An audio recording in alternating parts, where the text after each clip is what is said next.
En aquel tiempo dijo Jesús a los sumos sacerdotes y a los ancianos del pueblo: ¿qué os parece? Un hombre tenía 2 hijos.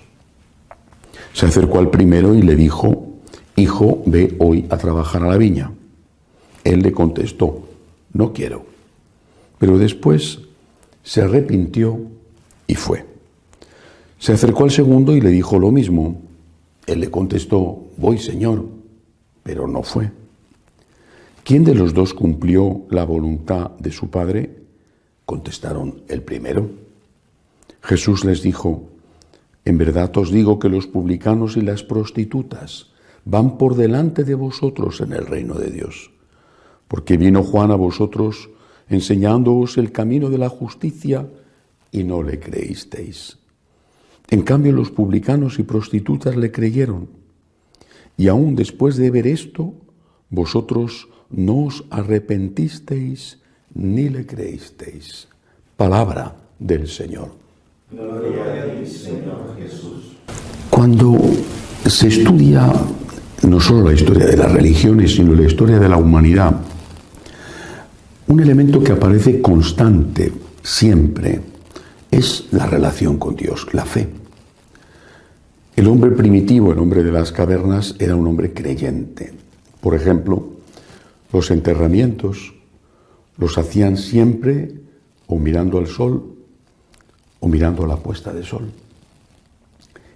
Las pinturas en las cavernas indicaban que creían en alguien, en algo que les podía hacer favorable la caza, por ejemplo.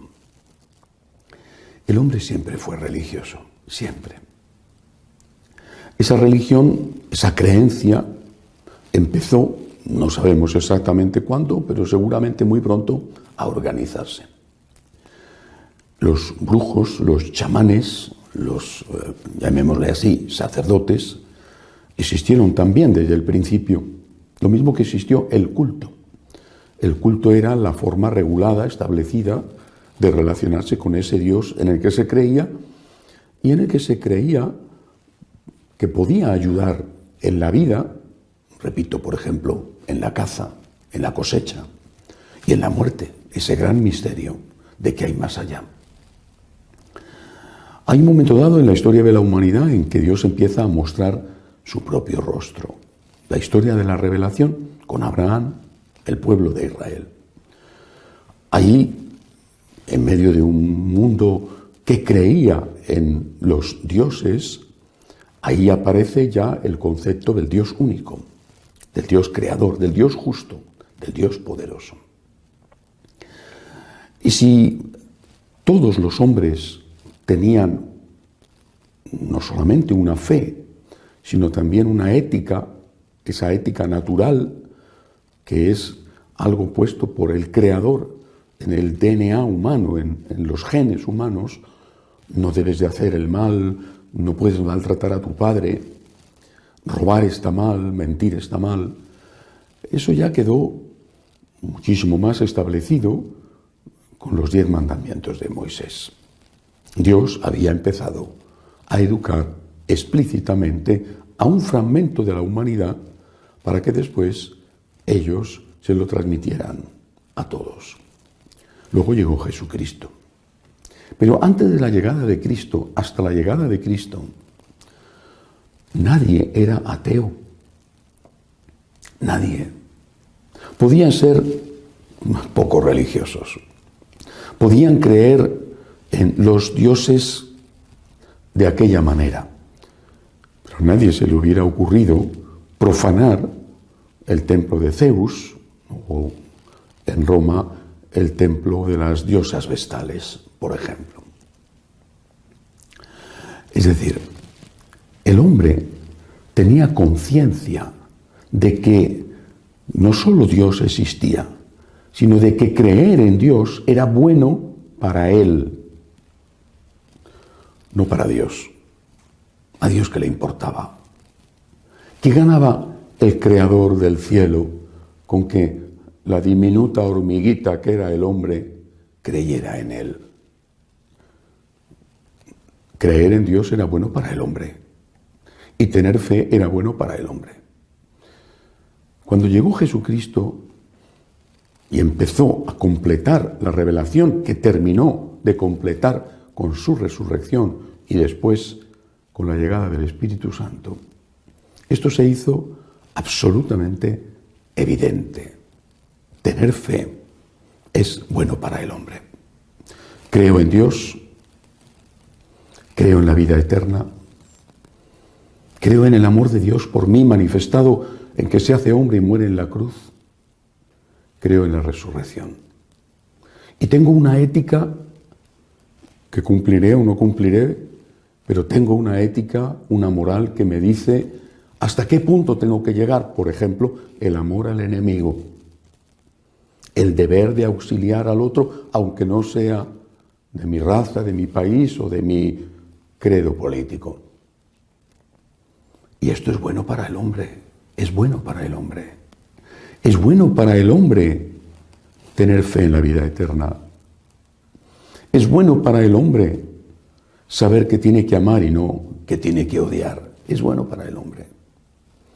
Por lo tanto, si ya antes la gente creía en Dios y lo experimentaba como algo necesario para su vida y experimentaba que un mundo sin Dios era un mundo imposible de vivir, a partir de Jesucristo esto fue tan evidente que incluso cuando empezaron a existir los ateos, que empezaron a existir entre los ricos más que entre los pobres, no digo que todos los ricos, empezaron a existir entre los intelectuales más que entre los obreros, cuando empezaron a existir estos, se dieron cuenta de que la religión era necesaria para el buen gobierno, porque servía para que lo que ellos llamaban la masa o el pueblo tuviera unas normas morales sin las cuales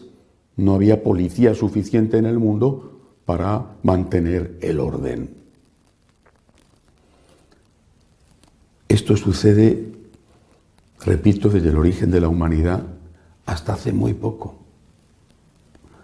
Es, comparado con el conjunto de la historia del hombre, es recentísimo el que una amplia, no sé si mayoritaria, quizá algún país sí, pero una amplia, numerosa parte de la humanidad diga que no cree en Dios y viva como si Dios no existiera.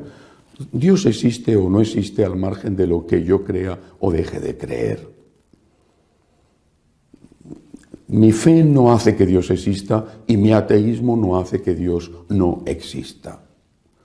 Dios, como cualquier persona o cosa, existe o deja de existir al margen de lo que yo opine. Dios existe. Basta, como hicieron nuestros mayores, ver una noche estrellada o la inmensidad del mar para darse cuenta de que esto no puede ser fruto de la casualidad. Pero es que la existencia de Dios, la moral que Dios nos enseña que debemos cumplir, la esperanza en la vida eterna, es un don extraordinario. Es algo que beneficia enormemente al ser humano. Repito, así se ha creído hasta hace muy poco. Y desde que se ha dejado de creer, ¿qué ha ocurrido?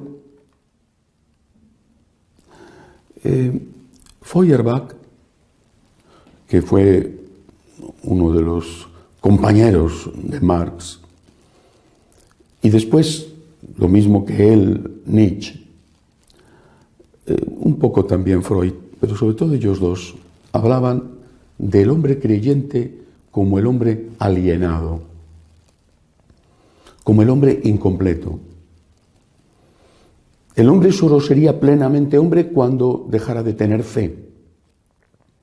La fe alienaba al hombre, enajenaba al hombre, le privaba de algo.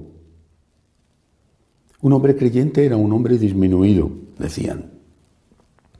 Un hombre creyente era un hombre que ponía en otro, que estaba fuera de él, la toma de decisiones sobre su propia vida. Por ejemplo, qué era bueno y qué era malo. Un hombre ateo era un hombre que decidía por sí mismo, sin tener que escuchar a nadie, qué era bueno y qué era malo.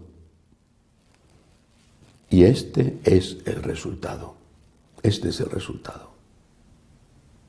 Por ejemplo, aunque no estoy en Madrid, estoy en Roma, pero sigo de cerca, naturalmente, lo que está pasando en mi ciudad, que quiero muchísimo. El virus va a más, crece rápidamente. ¿Por qué? Seguro que hay muchos motivos, seguro, pero uno de ellos, poderoso motivo, quizá el más importante, son los jóvenes. Yo sé que a alguna persona esto le molesta mucho, porque seguramente piensa, mi hijo es muy bueno, y tiene razón, aunque a lo mejor no sabe del todo lo que hace su hijo. Pero bueno, suponte que algunos son buenos, y de hecho estoy seguro de que lo son.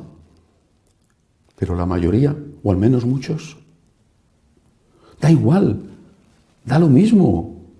Si estar en las fiestas, en las discotecas o en los parques con el botellón hace que aumente la difusión del virus y luego ellos o son asintomáticos o tienen algunas ligeras molestias, al fin y al cabo son fuertes. Pero ¿y sus padres? ¿Y sus abuelos? Da lo mismo, es igual. Si sus padres se mueren o si sus abuelos se mueren, es lo mismo. Ellos no van a privarse de una noche de juerga y de otra y de otra y de otra y de otra. Y si después contagian y matan, es lo mismo. Lo malo es que algunos de ellos viven de sus padres y si sus padres se mueren, a ver de qué van a vivir, porque no han trabajado en la vida, quizá porque no han podido o quizá porque no han querido. Porque hay trabajos que tienen que ocupar los emigrantes porque los señoritos no quieren hacerlos. ¿Por qué ocurre esto? Porque es un mundo sin Dios. Y hay que decirlo, un mundo sin Dios es un mundo inhumano. Un mundo sin Dios es un mundo peligroso. Este mundo sin Dios que han hecho es un mundo cruel, cruel. Por ejemplo,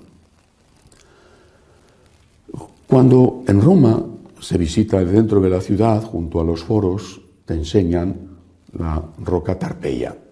Bueno, lo mismo se habla de Esparta, de la antigua ciudad griega. En la Roca Tarpeia se dice que los niños podían ser arrojados, por lo tanto asesinados, cuando eran recién nacidos si nacían con alguna deformidad. O si el papá tenía la sospecha de que el niño no era suyo, porque siendo él blanquito y su esposa también, el niño tenía un color diferente. Bueno, pues esto, que lo vemos como un motivo de crueldad, esto ya está siendo hoy en día planteado. Acaba de plantearse en Inglaterra que los padres tengan un tiempo después del parto para poder matar a sus hijos. Y además, por cualquier motivo, porque han nacido con una deformidad, con un síndrome que no había sido detectado antes, porque si ha sido detectado antes se le mata porque existe la posibilidad de matarle hasta el momento del parto. Pero mira, ha sido algo que no han detectado, que lo puedas matar. Y que lo puedes matar no solamente por eso, sino, repito, quizá porque tiene un extraño color que no es el tuyo. A esto estamos llegando, a esto. Un mundo sin Dios es un mundo inhumano, inhumano. Tenemos que convencernos de ello. La moral no es un fastidio, la moral es un don.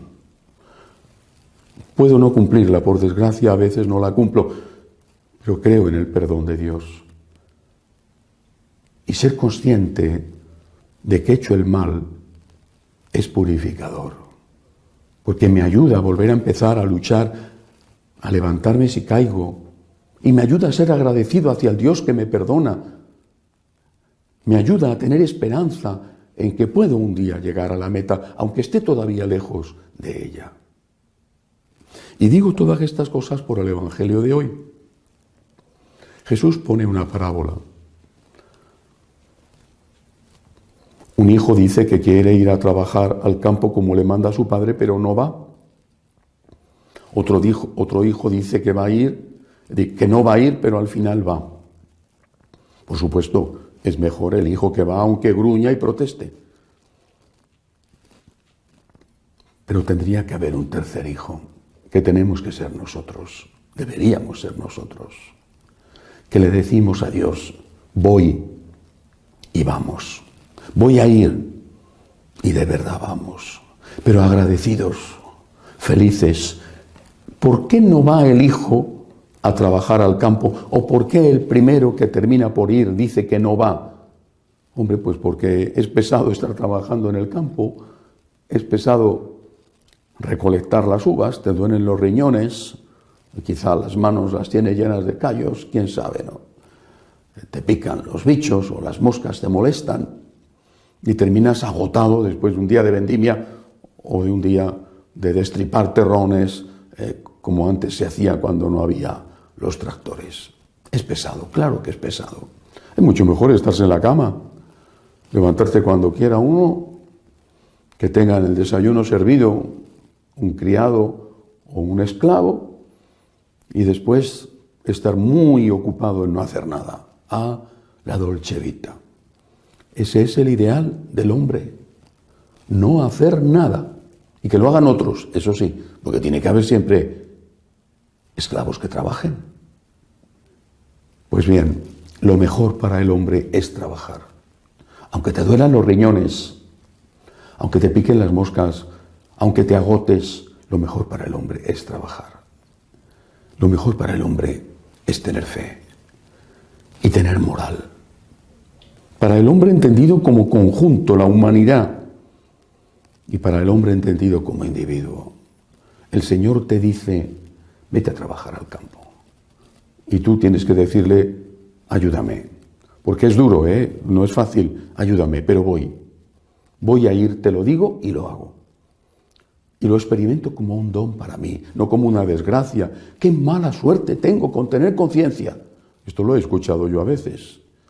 Si yo no tuviera conciencia, si yo no hubiera sido educado en un colegio de curas, ¡ay, qué vida tan buena llevaría yo! Pues no, llevarías una vida muy mala. Gracias a que has tenido conciencia, has pecado y te has levantado. Gracias a que tienes conciencia, haces el mal, pero no todo el mal, y te arrepientes. Gracias a que tienes conciencia, haces el bien, quizá no todo el bien que deberías, y un día estarás con Dios en el cielo. Tenemos que cambiar esta mentalidad. Este veneno que nos dieron de decir, el hombre solamente será plenamente hombre cuando sea ateo, ha sido un engaño en el que muchos han caído. El hombre solamente será plenamente hombre cuando aspire a ser imagen y semejanza de Dios, porque así fue creado. El hombre plenamente hombre es el creyente. A ese no le falta nada. El hombre que no cree en Dios es una frase de Dostoyevsky. Es capaz de creer en cualquier cosa. Perdón, es de Chesterton la frase. Dostoyevsky decía, si Dios no existe, todo está permitido. Y así estamos. ¿Piensan que Dios no existe? Juergas por las noches en los parques, aunque el virus del COVID se expanda y mate gente, incluso a tus padres o a tus abuelos. ¿Y qué más da? A ver si me voy a privar yo de una juerga y de una buena borrachera. Cuando Dios no existe para ti, te conviertes, y es una frase de Hobbes, el filósofo, en un lobo para el hombre. Y empiezas por devorar incluso a los de tu propia casa. Dios te dice, vete a trabajar a mi viña. Es decir, cumple unas normas morales. Y tienes que contestarle, Gracias, Señor, porque me das una conciencia, porque me enseñas a distinguir el bien del mal. Ayúdame, Señor, te lo pido, por favor, dame fuerzas. Y si caigo, perdóname, pero sí, Señor, quiero trabajar desde el alba hasta la noche en tu viña para demostrarte mi agradecimiento y también, Señor, porque yo sé que eso es bueno para mí. Que así sea.